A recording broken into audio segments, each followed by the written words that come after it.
दोस्तों अगर आप भी सूर्य कुमार यादव और वेंकटेश अय्यर को बेहतरीन खिलाड़ी मानती हैं तो वीडियो को लाइक जरूर कीजिएगा। दोस्तों तीसरे टी20 मैच में जहां बाकी सभी बल्लेबाज फ्लॉप हो रहे थे तो सूर्य कुमार यादव छक्कों की बारिश करते नजर आए और इसी बीच सूर्य के बल्ले से डिविलियर्स के अंदाज में एक ऐसा छक्का निकला जिसे देखकर शायद रोहित शर्मा भी हैरान हो गए थे। तो सूर्य कुमार यादव का ये मैच टर्निंग पॉइंट एक सिक्स तो आपको दिखाएंगे ही, लेकिन उससे पहले आप सभी को क्या लगता है सूर्य कुमार यादव और रोहित शर्मा में कौन बेहतर है छक्के लगाने के मामले में? नीचे कमेंट करके जरूर बताइएगा। तो भारत और वेस्ट इंडीज की टीम के बीच में सीरीज का तीसरा टी20 मुकाबला जैसा प्लान किया था बिल्कुल वैसा ही हुआ। रोहित शर्मा की पलटन 4 नए बदलावों के साथ मैदान पर नजर आई। हालांकि किसी ने ये नहीं सोचा था कि विराट कोहली के साथ साथ ऋषभ पंत को भी आराम दे दिया जाएगा, लेकिन देर आए और दुरुस्त आए। रोहित शर्मा ने ऋतुराज गायकवाड़, श्रेयस अय्यर और यहाँ तक कि शार्दुल ठाकुर और आवेश खान को टीम में शामिल किया। हालांकि मुकाबले में टॉस जीता फिर से पोलार्ड ने और फिर से गेंदबाजी चुन ली। अब क्योंकि ईडन गार्डन के इस मैदान में पहले गेंदबाजी करने वाली टीम को अच्छे खासे बेनिफिट्स मिल जाते हैं, जो कि पिछले मैच में भी देखने को मिले थे। लेकिन पिछली बार विराट, पंत और अय्यर के धाकड़ बैटिंग लाइनअप और तेज तर्रार पारियों ने पूरे मुकाबले को संभाल लिया था, परंतु इस बार ऐसा हो नहीं सका क्योंकि सलामी जोड़ी में इस बार रोहित शर्मा नहीं बल्कि ऋतुराज गायकवाड़ और ईशान किशन मैदान में आए। दोस्तों गायकवाड़ से सबको उम्मीदें थी, लगा कि आईपीएल में लगाए गए 600 रन शायद यहाँ भी काम आएंगे, लेकिन वो तो 4 रन पर आउट हो गए। इसके बाद श्रेयस अय्यर और ईशान किशन के बीच में एक छोटी पार्टनरशिप जरूर बनी थी। श्रेयस अय्यर 19 रन पर फिर आखिरकार अपना विकेट गंवा ही बैठे। 216 गेंदों में 4 चौके जड़कर अय्यर ने 25 रन तो बनाए थे, लेकिन वो होल्डर के हाथों कैच आउट हो गए।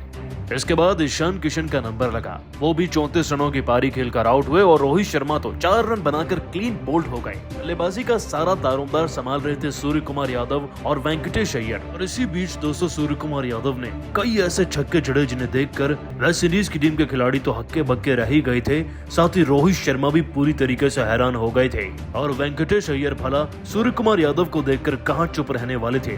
दोस्तों अय्यर ने भी अपनी गन से फायर किया और बल्ले से चौके और छक्के जड़ दिए। दोस्तों आपको बता दें कि सूर्य कुमार यादव ने 3 छक्के और 1 चौके की मदद से मात्र 20 से 21 गेंदों के अंदर ही 36 रन बना दिए थे। लेकिन वेंकटेश अय्यर तो उनसे 1 नहीं बल्कि 10 कदम आगे निकले। जैसन होल्डर और शेफर्ड जैसे खिलाड़ियों की जमकर धुनाई करते हुए इस खिलाड़ी ने एक ही ओवर में कई बार चौके और छक्कों की बारिश करी। पहले शेफर्ड को छक्का और चौका जड़ा और जब होल्डर ने इनके सामने उन्हें आउट करने की गुस्ताखी कर दी तो डीप फाइन लेग की तरफ से वेंकटेश अय्यर ने एक और शानदार छक्का जड़ दिया और इसे देखकर रोहित शर्मा भी हैरान हो चुके थे। 215 गेंदों में ही वेंकटेश अय्यर लगभग 30 रन बना चुके थे और इन दोनों की पारी ने ही भारतीय टीम को 150 के पार भी पहुंचाया। और दोस्तों आगे चलकर तो इन दोनों खिलाड़ियों ने इतने चौके और छक्के लगाए कि देखकर सब हैरान हो चुके थे। 231 गेंदों में सूर्य कुमार यादव ने 7 छक्के, 1 चौके की मदद से लगभग 210 के स्ट्राइक रेट से बैटिंग करी और 65 रन जड़ दिए। वेंकटेश अय्यर भी कम नहीं थे, लगभग 19 गेंद में 35 रन लगाकर वो गए, जिससे कि भारतीय क्रिकेट टीम का स्कोर 184 पर पहुंच गया 5 विकेट के नुकसान पर। दोस्तों दूसरे टी20 मैच की तरह तीसरे टी20 मैच में भी रोहित शर्मा ने ऐसा खतरनाक फैसला लिया कि भारतीय टीम एक हारे हुए मुकाबले में जीती हुई चली गई। रोहित शर्मा का ये अद्भुत चमत्कारी फैसला तो आपको दिखाएंगे ही, लेकिन उससे पहले आप सभी को क्या लगता है रोहित और धोनी में कौन बेहतर है डीआरएस लेने के मामले में? नीचे कमेंट सेक्शन में उनका नाम जरूर बताइएगा। दोस्तों भारत और वेस्ट इंडीज की टीम के बीच में सीरीज के तीसरे टी20 मैच में भी रोहित शर्मा की कप्तानी का जादू चल गया। आपको बता दें कि 4 बदलाव के साथ कोई जिगर वाला कप्तान ही उतर सकता है। रोहित मैदान में उतरे, बदलाव ज्यादा सफल ना हुए, लेकिन उसके बावजूद भी सूर्य और वेंकटेश अय्यर ने अकेले मिलकर वेस्ट इंडीज की टीम को धोबी पछाड़ कर रख दिया। 200 अकेले सूर्य ने 210 के स्ट्राइक रेट से बल्लेबाजी करी, 7 छक्के जड़े, 1 चौका लगा दिया और मात्र 31 गेंदों के अंदर 65 रनों की धाकड़ व तूफानी पारी खेली। वेंकटेश अय्यर कौन सा कम थे? सूर्य कुमार यादव के पद चिन्हों पर चलते हुए इस खिलाड़ी ने भी 19 गेंदों में 35 रन जड़कर अब भारत को 180 के पार पहुंचा ही दिया था।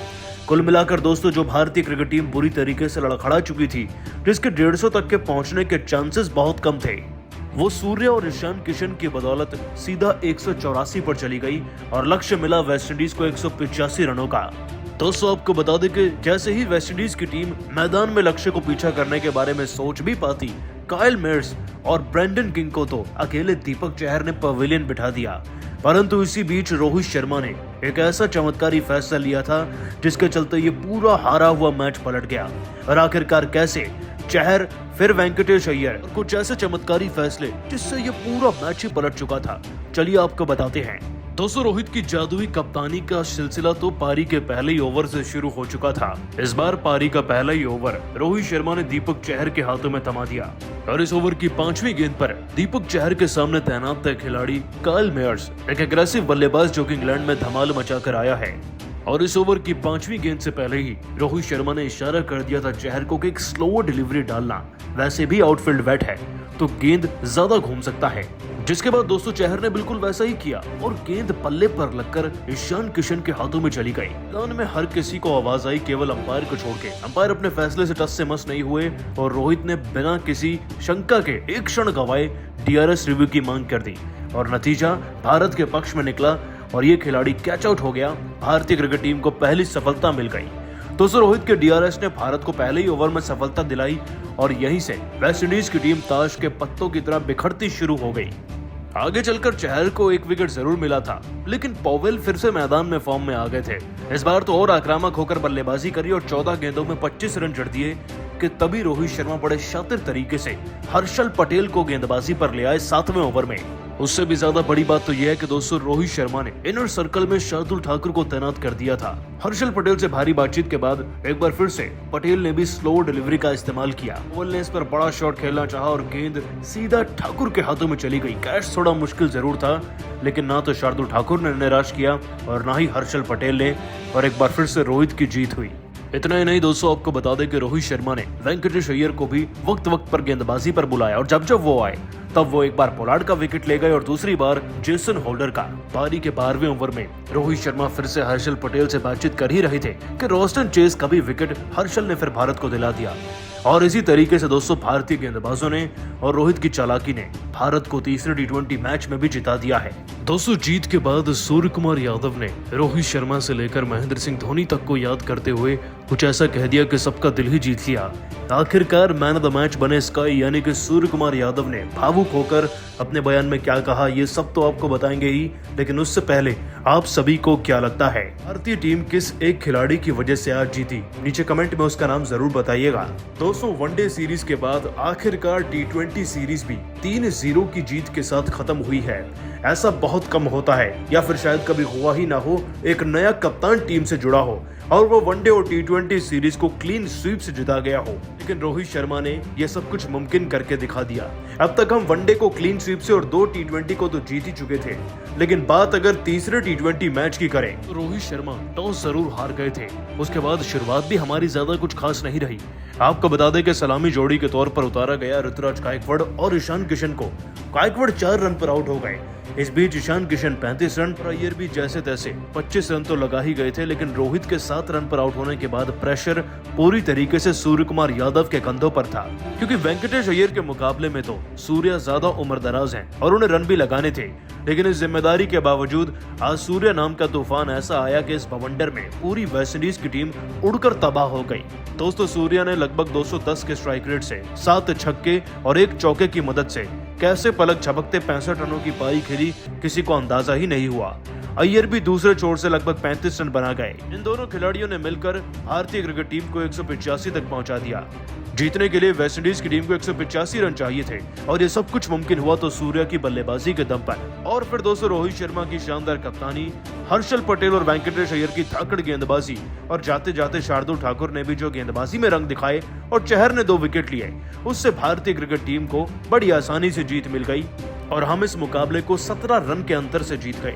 लेकिन दोस्तों, इस जीत में 4 चांद तो एक ही खिलाड़ी ने लगाए हैं। आपने बिल्कुल सही पहचाना, वह और कोई नहीं बल्कि सूर्य कुमार यादव हैं। एक समय पर मैदान में ऐसा लगने लगा था कि केवल छक्कों की बारिश हो रही है और ये सब कुछ किया तो सूर्य कुमार यादव ने।